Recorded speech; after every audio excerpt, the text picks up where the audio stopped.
Assalamualaikum warahmatullahi wabarakatuh.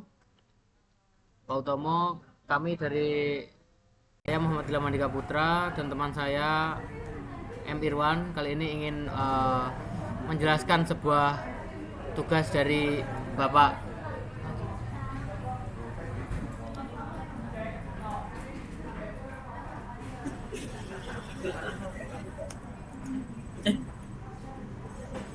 Ya, kali ini ada 3 artikel yang dimana artikel pertama adalah pendekatan hybrid dan interpretasi yang tinggi, lalu ada analisis jaringan neutral dan data sekuensial, lalu ada klasifikasi dengan SVM dan seleksi fitur.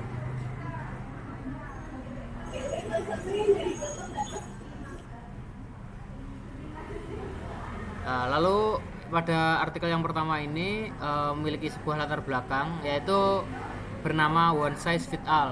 Ini model ini adalah satu model yang digunakan untuk seluruh siswa. Nah, ini mengabaikan risiko drop out yang berbeda antar kelompok siswa. Jadi ketika siswa ini memiliki prestasi dan memiliki kekurangan, itu kan pasti juga ada sebuah resiko yang dimana dapat membuat siswa itu drop out. Lalu yang selanjutnya adalah kurang dapat ditindaklanjuti atau less actionable. Nah, ini walaupun data ini kurang akurat, tapi model tersebut sering gagal. Ini kan memberikan petunjuk mengapa informasi ini sangat krusial dan sangat penting bagi data-data setiap kelompok maupun segmen-segmen. Nah, di sini ada tahap metodologi hybrid namanya, yaitu tahap pertama adalah segmentasi dengan clustering K-means. Nah, tujuan di sini adalah membagi siswa-siswa ini dengan menggunakan sebuah kelompok-kelompok maupun segmen-segmen berdasarkan profil mereka. Lalu di sini juga ada data yang diinput berupa data demografis, dan data akademik awal. Lalu keluarannya ini seperti ini. Ini jadi ada contoh ketika klaster A berprestasi memiliki full time. Lalu klaster B ini siswa dengan kendala finansial. Klaster C atau kelompok 3 ini memiliki akademik menengah. Lalu kelompok D siswa dengan keterlibatan rendah. Nah, di sini ada juga tahap kedua yang dimana ada klasifikasi random forest dan XGBoost. Nah, di sini XGBoost ini lebih terperinci ya daripada tahap sebelumnya. Nah, lalu ini tujuannya digunakan tahap kedua ini agar memperinci seakurat mungkin kepada segmentasi siswa tersebut. Nah, keunggulannya berada pada kontekstual, di mana ada beberapa faktor risiko untuk setiap klaster. Lalu ada akurat, model yang spesifik menghasilkan prediksi yang lebih tepat.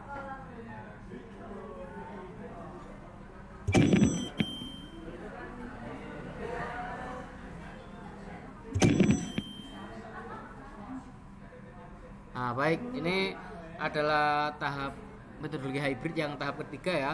Jadi interpretasi dengan SOP. Nah, SOP ini adalah seolah-olah sesuatu yang digunakan untuk memprediksi model mengapa siswa tersebut beresiko. Nah, cara kerjanya adalah menganalisis kontribusi dalam setiap variabel, lalu memberikan nilai numerik yang ditunjukkan. Nah, contoh hasilnya seperti ini. Jadi klaster B ini diketahui bahwa siswa berkendala finansial, memiliki bekerja 20 jam per minggu, lalu mendapatkan tugas pertama rendah dan mendapatkan beasiswa. Lalu diketahui juga klaster A atau kelompok A ini siswa berprestasi, mengalami penurunan IPK drastis dan jarang akses materi online.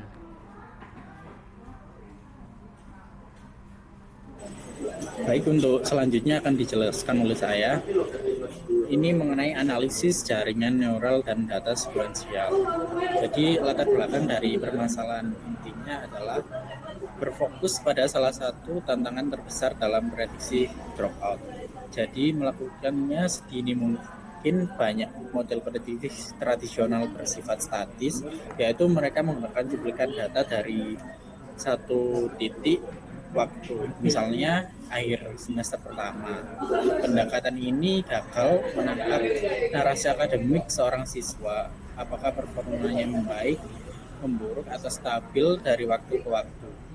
Jadi ini adalah sebuah penurunan nilai yang konsisten, misalnya adanya sinyal bahaya yang jauh lebih kuat daripada sekedar nilai rendah di satu mata kuliah. Jadi ini penelitiannya bertujuan untuk menangkap dinamika dengan memodelkan perjalanan akademik siswa sebagai suatu urutan peristiwa. Hunter Nowan.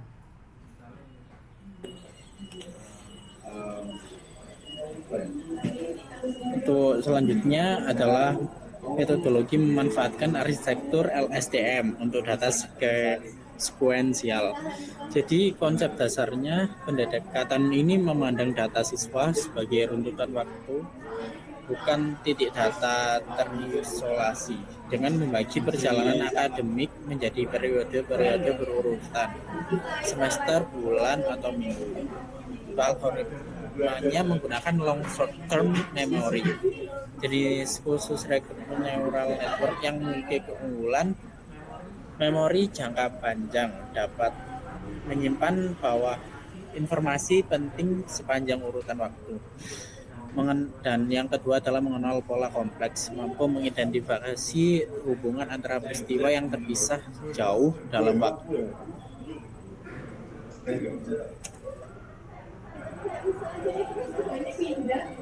Untuk data input per periode, kinerja akademik, IPK per semester, jumlah SKS yang diambil dan lulus. Untuk aktivitas digitalnya, frekuensi login LMS, pengiriman tugas, partisipasi forum, diskusi.